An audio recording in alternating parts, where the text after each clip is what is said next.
You running drugs? I'd rather die than tell you. You're already a dead man. You'll send your strangers packing. I will. You were in a hole, and so was I. They want us.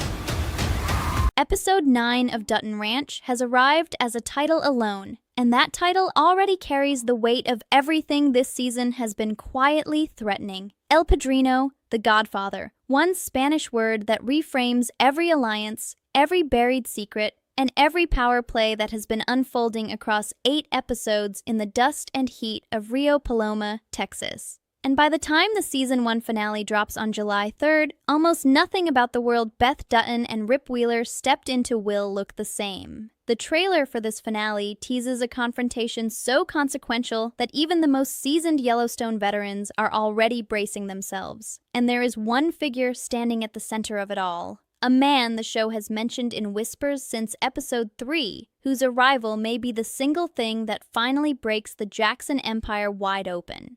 So with that, here is every beat the trailer for El Padrino is setting up, what the title actually means for the season's crumbling power structure, and why this finale is shaping up to be the most pivotal, most devastating hour Dutton Ranch has ever delivered. To understand the full weight of what is coming in the finale, the pieces left behind by episode 8 need to be laid out carefully. Whiskey Limits was the kind of penultimate episode that this franchise does better than almost anyone else on television right now. The kind of hour that does not just set the table for what follows, it overturns it entirely. And its closing sequence was one of the most loaded final acts of the entire season. Austin, the ranch hand who has spent weeks with one foot in every camp, finally breaks. He tells the truth about what actually keeps Ten Petal Ranch running at the scale Beulah Jackson has always demanded. And the truth is not pretty. The operation does not survive on legitimate cattle business alone. Beulah has been smuggling livestock across the Texas border, falsifying documents on a systemic level, and in doing so, she's been quietly poisoning the very industry that Beth and Rip Wheeler staked their entire future on. Zachariah connects the dots almost immediately. The foot-and-mouth disease outbreak that devastated the Wheeler herd earlier in the season, the crisis that nearly crushed their operation before it ever had a chance to breathe, traces directly back to Beulah's corrupt practices. Beth and Rip did not just lose their cattle to bad luck or bad timing. They lost it because the woman they came to respect, the woman they struck a business deal with, invested their energy into, and slowly began to trust, was the architect of their worst disaster in Texas. That is not just a betrayal. That is the kind of revelation that rewrites the entire season in retrospect. And that is the foundation the finale inherits. It is a devastating one. But here is where it gets truly interesting, because the trailer for El Padrino does not frame this as a clean, straightforward revenge story. What it teases is something far more layered and far more dangerous than simple retaliation. The title itself is the first and most important signal. El Padrino is not a reference to Beth or Rip. Neither of them has ever positioned themselves as a godfather figure within Rio Paloma's social architecture. The title points somewhere else entirely. It points toward Mariano, the shadow presence that Beulah has been quietly communicating with since that brief but unmistakably loaded phone call back in episode 3. A man whose relationship to the Jackson family has been carved out in deliberate fragments across every subsequent hour of the season. The trailer now confirms what fan communities have been debating for weeks. Mariano is coming to Rio Paloma, and his arrival is not a rescue. It is a reckoning. The specifics of who Mariano truly is have been the season's most carefully guarded secret.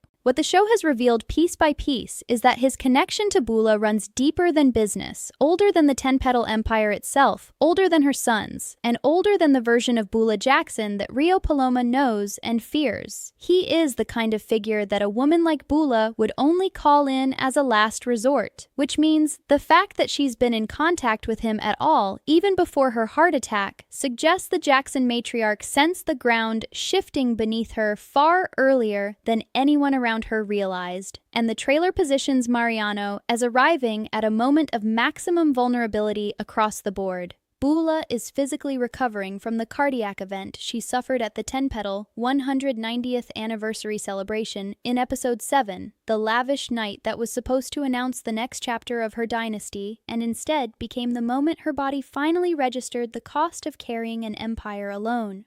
Her sons, Robwill and Waken, are in open and barely suppressed conflict with each other, a fracture that Episode 6 accelerated catastrophically when Robwill manipulated Chad into a confrontation that ended with Chad dead and Waken shot in the hand by Miguel. Episode 8 forced them into an uneasy cooperation under Bula's explicit orders, but the trailer makes clear that cooperation is already unraveling at the seams. Whatever Mariano represents to the Jackson family, whatever debt or authority he carries, he is not arriving into a unified dynasty. He is arriving into an empire that is cracking from within at exactly the moment when Beth and Rip are standing outside with everything they need to accelerate that collapse. And that is precisely what makes the trailer's most striking image so loaded with meaning.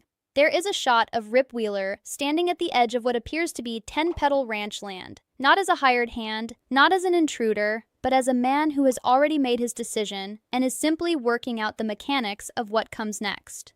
Cole Hauser carries that specific stillness across this frame that anyone who watched 5 seasons of Yellowstone will recognize immediately. It is the stillness that means the line has been crossed. It is the quiet that Rip Wheeler gets right before something irreversible happens. The trailer suggests that whatever Beth has uncovered about the smuggling operation and whatever plan she is assembling, Rip is not waiting for legal channels or a strategic meeting. He is taking the fight to where it lives. Beth's arc in the trailer is the one that most directly confronts the season's defining question. From the very first episode of this series, the show has been asking whether Beth Dutton, the financier, the manipulator, the woman who dismantled corporate boardrooms and outplayed political machines on the grandest possible stage, can survive a fight on unfamiliar terrain against an opponent who has been playing this particular game decades longer than she has. Beulah Jackson was the first antagonist in the Yellowstone universe who genuinely matched Beth, because Beulah operates from the same instincts but built her leverage before Beth even had a name in business. The smuggling revelation changes that dynamic completely. It hands Beth the one weapon Beulah could never have anticipated: documented, verifiable truth.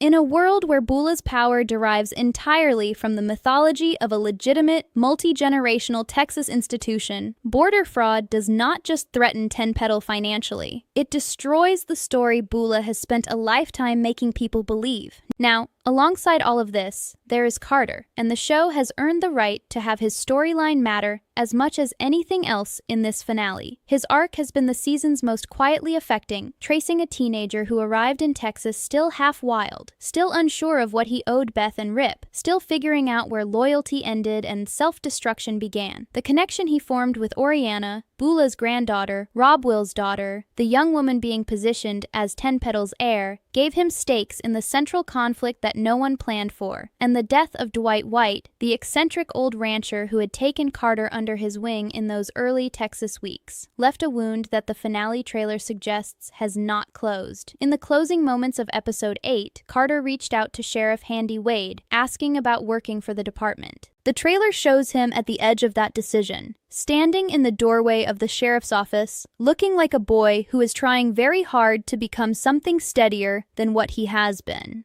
But Sheriff Wade is not a clean figure. He has spent the entire season navigating Rio Paloma with a pocket full of leverage and no particular loyalty to anyone who cannot make his life easier.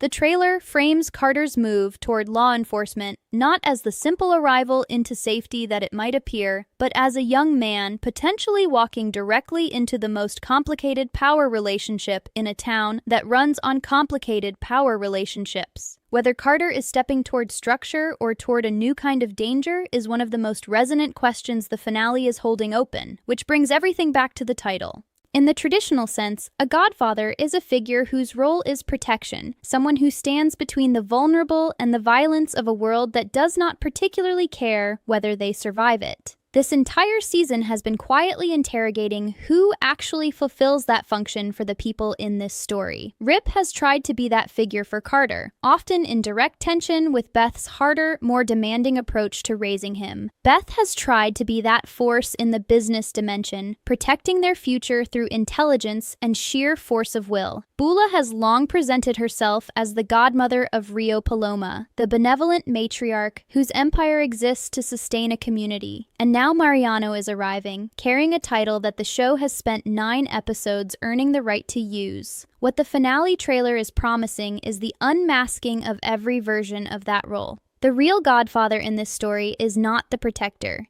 It is the one who decides, quietly and finally, what lives and what does not. And Mariano, stepping into Rio Paloma at the precise moment when Bula is weakest and the people around her are most fractured, may be arriving to collect exactly that kind of debt, one that predates everything Beth and Rip thought they were walking into when they first set foot on Texas soil. Ultimately, in a season that has been all about the cost of starting over, the finale is asking the hardest version of that question. What do Beth and Rip have to become to survive Rio Paloma? And once they become it, is the life they came here to build still worth what it cost them to protect it? The trailer closes on a single image of the ranch, the land they traveled all the way to Texas to build something lasting on, shot at dusk, the light sitting low and amber in the way that always signals an ending in a Taylor Sheridan production. It is a deliberate callback to the opening moments of episode 1, when Beth and Rip stood on that same ground and saw something worth fighting for. The show is asking, quietly and without melodrama, whether that feeling survives what El Padrino is about to bring with him. The answer lands July 3rd. Drop a theory in the comments on who Mariano really is and what his arrival means for Beth, Rip, and the Jacksons. Subscribe for the full ending explained the moment the finale drops.